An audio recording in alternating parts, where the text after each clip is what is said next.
वंदे मातरम। नमस्कार, बहुत बहुत स्वागत करता हूं आप सबका अपने YouTube channel digital Hindi teaching में।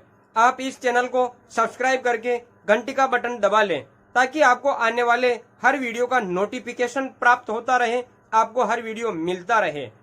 चलिए अब वीडियो को लाइक कर दीजिए और अब हम शुरू करते हैं आज का वीडियो।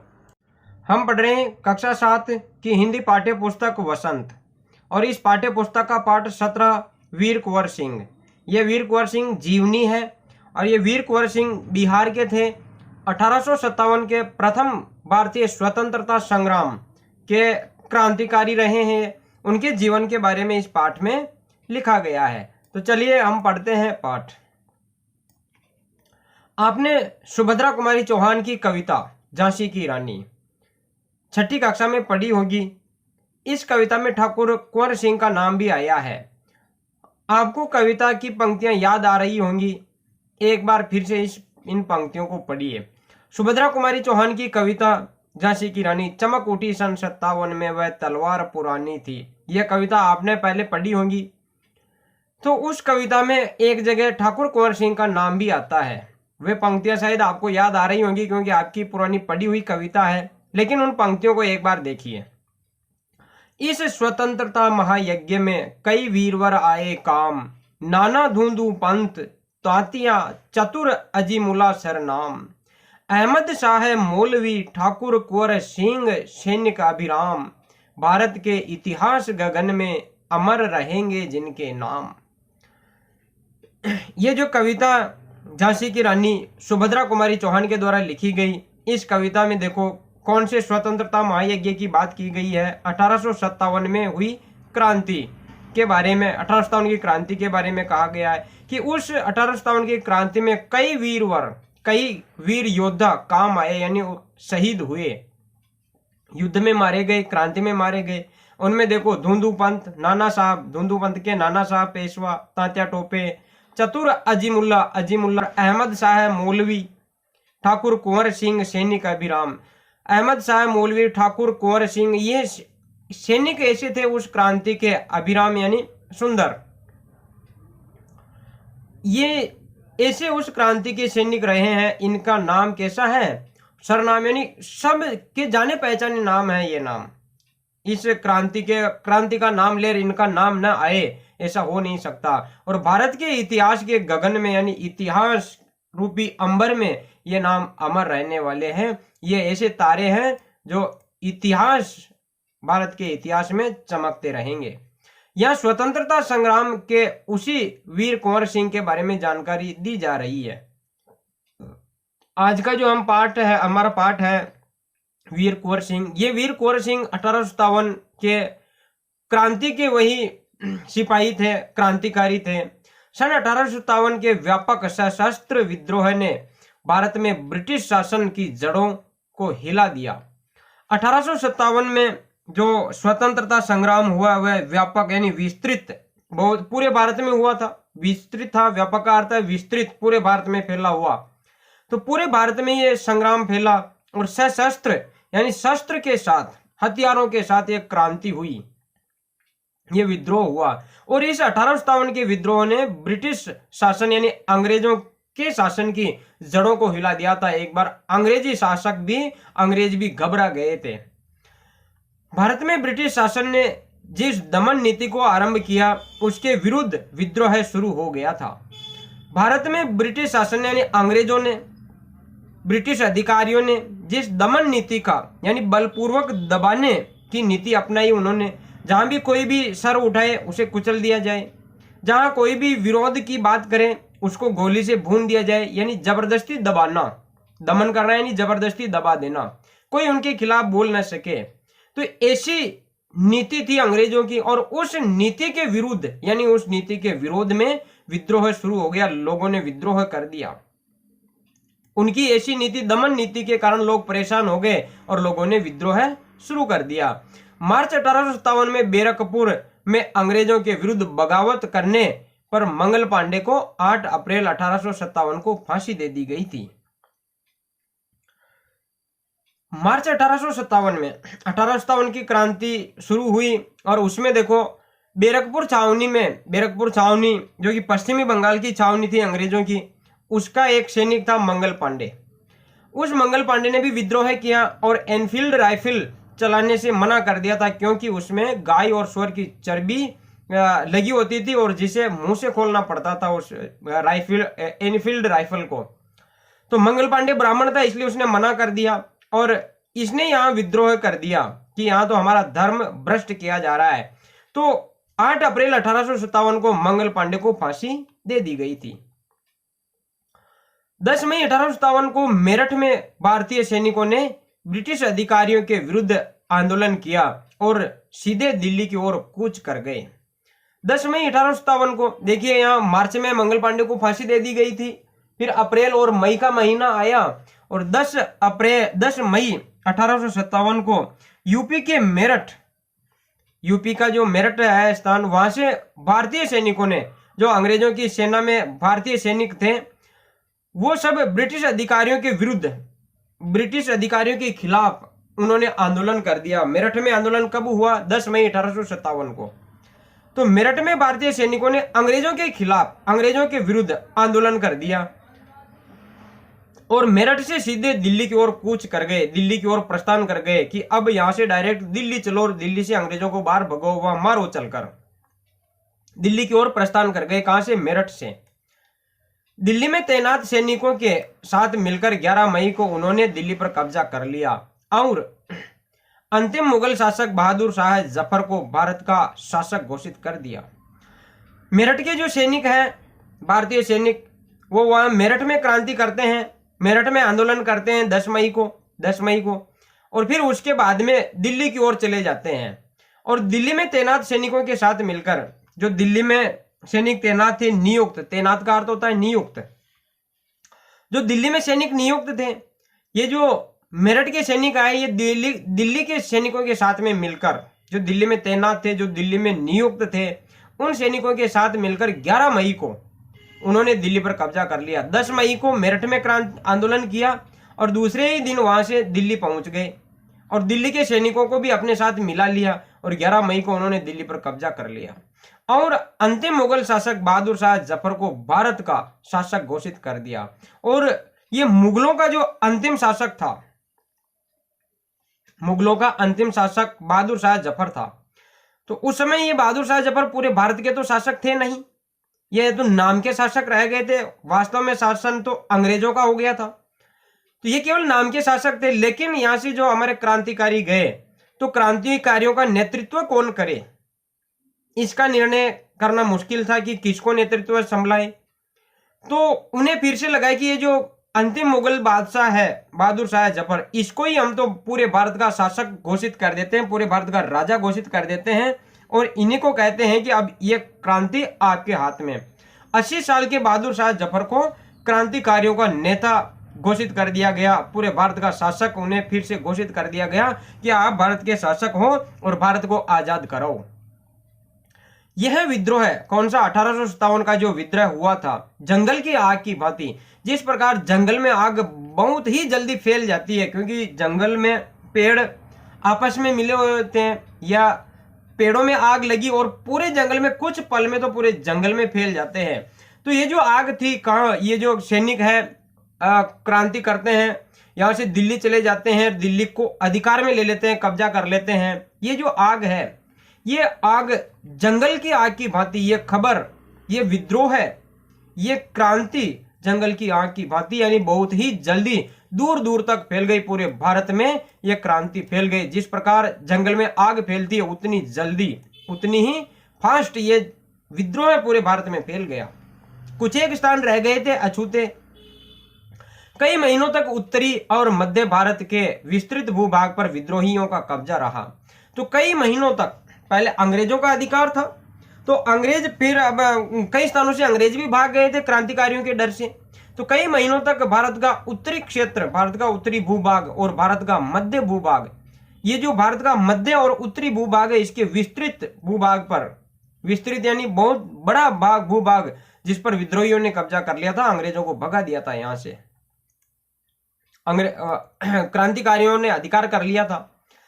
दिल्ली के अतिरिक्त जहां अत्यधिक भीषण युद्ध हुआ, यानी दिल्ली के अलावा दिल्ली में भी बहुत ही भीषण भीषण यानी भयानक भयंकर जबरदस्त युद्ध हुआ। तो दिल्ली में जबरदस्त युद्ध हुआ, लेकिन दिल्ली के अलावा भी कई जगह जबरदस्त युद्ध हुआ था, भीषण युद्ध हुआ था, भयंकर युद्ध हुआ था।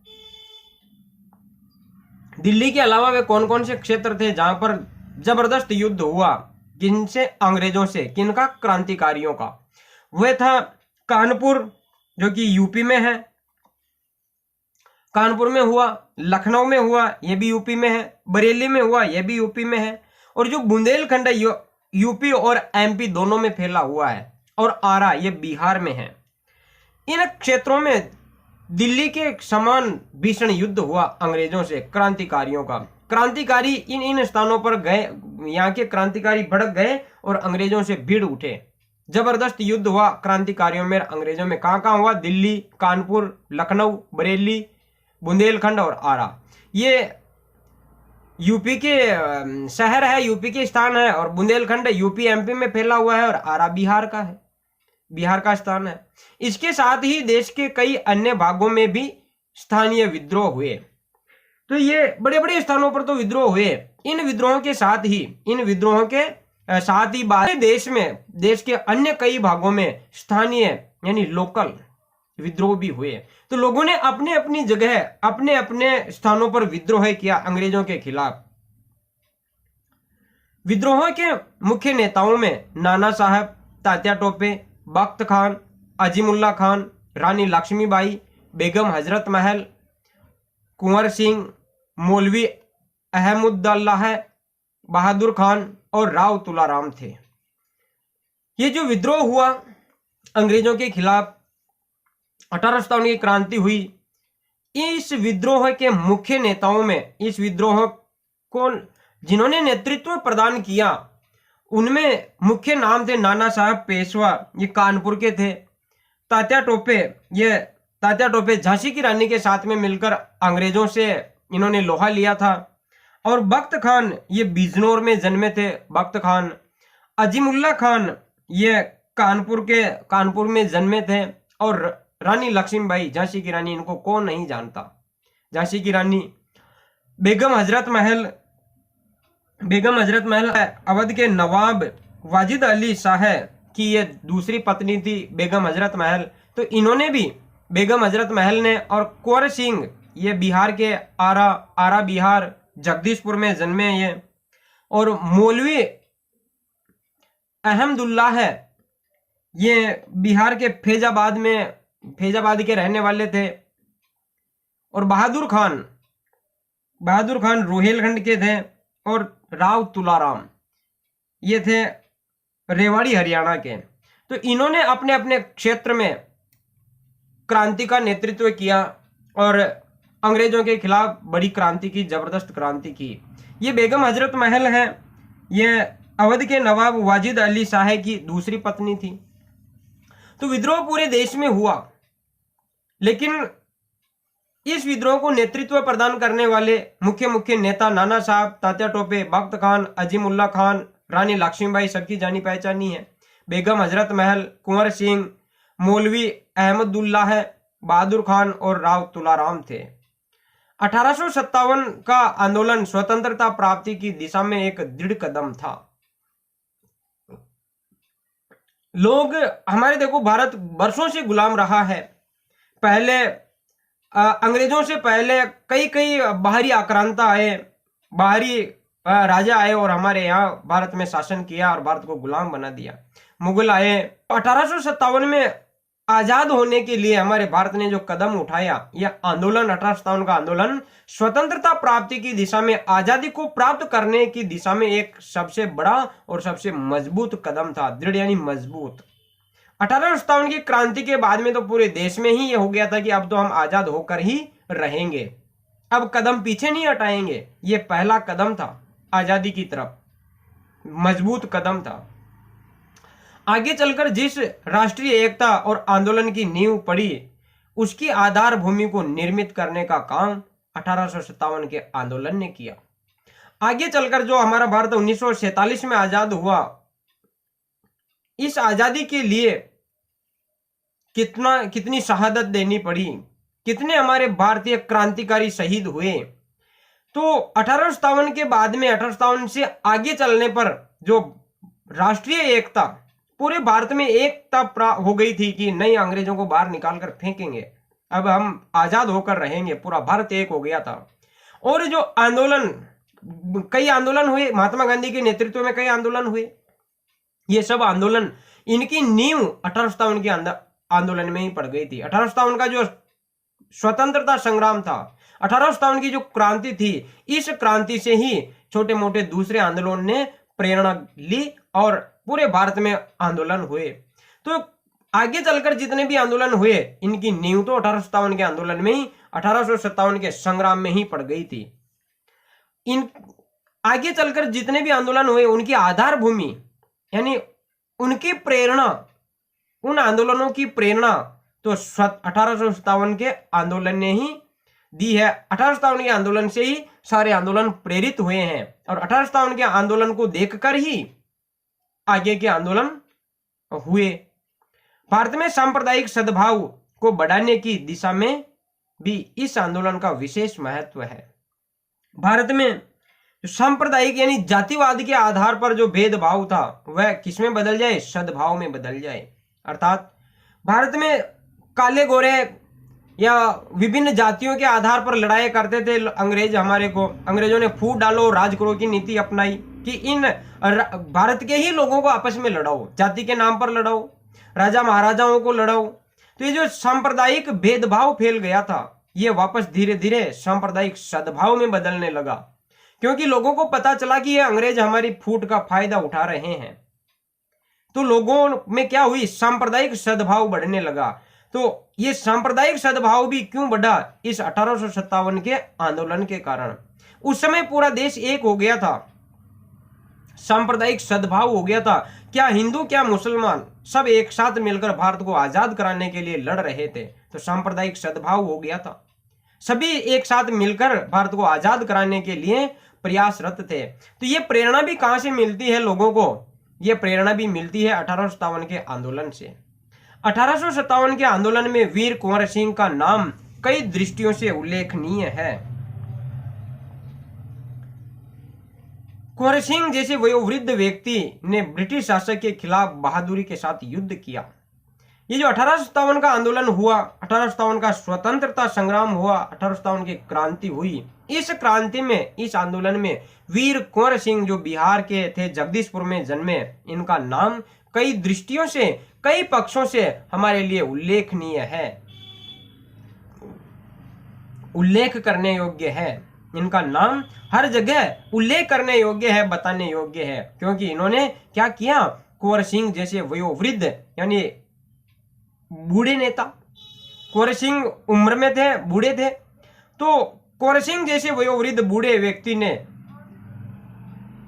ब्रिटिश शासन के खिलाफ बहादुरी के साथ युद्ध किया।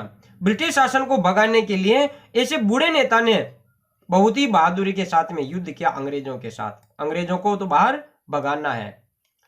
वीर कुंवर सिंह के बचपन के बारे में बहुत अधिक जानकारी नहीं मिलती है। कहा जाता है कि कुंवर सिंह का जन्म बिहार में शाहाबाद जिले के जगदीशपुर में सन 1782 में हुआ था। कुंवर सिंह का बचपन कैसे बीता? कुंवर सिंह का बचपन कहां कहां बीता? कुंवर सिंह ने बचपन में क्या क्या किया? इन सब की जानकारी तो ज्यादा नहीं मिलती, बहुत कम जानकारी मिलती है कि कुंवर सिंह बचपन में कैसे थे, कहां कहां इनकी पढ़ाई हुई, कैसे इनका बचपन गुजरा, इसके बारे में बहुत कम जानकारी मिलती है।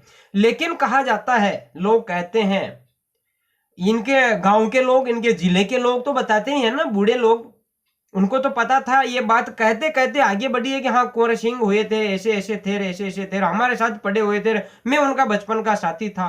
तो इस प्रकार से कई उनके बारे में बहुत कम जानकारी मिलती है। लोग बताते हैं, कहते हैं कि कुंवर सिंह का जन्म बिहार के शाहाबाद जिले के जगदीशपुर में हुआ। शाहाबाद जिला, वहां का जगदीशपुर रियासत है, उसमें कुंवर सिंह का जन्म होता है। और कब हुआ? सन 1782 ईस्वी में हुआ था। उनके पिता का नाम कुंवर सिंह के पिता का नाम साहबजादा सिंह और माता का नाम पंचरतन कुंवर था। कुंवर सिंह के पिता थे साहबजादा सिंह और कुंवर सिंह की माता का नाम था पंचरतन कुंवर। इनके पिता साहबजादा सिंह जगदीशपुर रियासत के जमींदार थे, परंतु उनको अपनी जमींदारी हासिल करने में बहुत संघर्ष करना पड़ा। जो कुंवर सिंह के पिता है साहबजादा सिंह, ये जगदीशपुर रियासत के जमींदार थे। जमींदार का अर्थ एक प्रकार से समझिए जमीन का मालिक, पूरी रियासत की जमीन का मालिक है, जो क्या करते हैं वहां के किसानों से जमीन का लगान वसूल करते हैं और आगे राजा के पास, सरकार के पास जमा कराते हैं और इनको इनका हिस्सा मिलता है। तो ये जगदीशपुर रियासत के जमींदार थे, वहां की जमीन के मालिक थे। यहाँ जितने भी किसान खेती करते हैं, कुंवर सिंह के पिता साहबजादा सिंह को लगान देते, टैक्स देते थे जमीन का। लेकिन कुंवर सिंह के पिता साहबजादा सिंह को अपनी जमींदारी, अपनी कुर्सी हासिल करने के लिए बहुत संघर्ष करना पड़ा था। ऐसे ही ये जमींदारी नहीं मिली थी इन्हें, बहुत संघर्ष किया तब जाकर ये जमींदारी मिली थी। पारिवारिक उलझनों के कारण कुंवर सिंह के पिता बचपन में उनकी ठीक से देखभाल नहीं कर सके। पारिवारिक उलझनों के कारण परिवार में उलझे रहे। इन उलझनों के कारण, इन समस्याओं के कारण इनके पिता साहबजादा सिंह, कुंवर सिंह जो बच्चे हैं, अब इनका बेटा कुंवर सिंह पर ज्यादा ध्यान नहीं दे पाए और कुंवर सिंह की ठीक ढंग से देखभाल नहीं कर सके, क्योंकि वो पारिवारिक उलझनों में उलझे रहे। इस कारण से अपने पुत्र कुंवर सिंह की ठीक से इनके पिता ने कुंवर सिंह के बचपन में कुंवर सिंह की ठीक ढंग से देखभाल नहीं कर सके। जगदीशपुर लौटने के बाद ही वे कुंवर सिंह की पढ़ाई लिखाई की ठीक से व्यवस्था कर पाए। अपने गांव लौटे जगदीशपुर, तो उसके बाद में ही साहबजादा सिंह ने अपने पुत्र कुंवर सिंह के लिए घर पर ही ठीक ढंग से पढ़ाई लिखाई की व्यवस्था कर दी। यहाँ आते हैं और शिक्षक पढ़ाते। तो कुंवर सिंह की पढ़ाई लिखाई की व्यवस्था कब हुई? जब वो जगदीशपुर लौटे तो ठीक ढंग से व्यवस्था हुई। बाकी तो पहले क्या था, ये पारिवारिक उलझनों में उलझे रहे इनके पिता साहबजादा सिंह और अपने बेटे की पढ़ाई पर ध्यान नहीं दे पाए।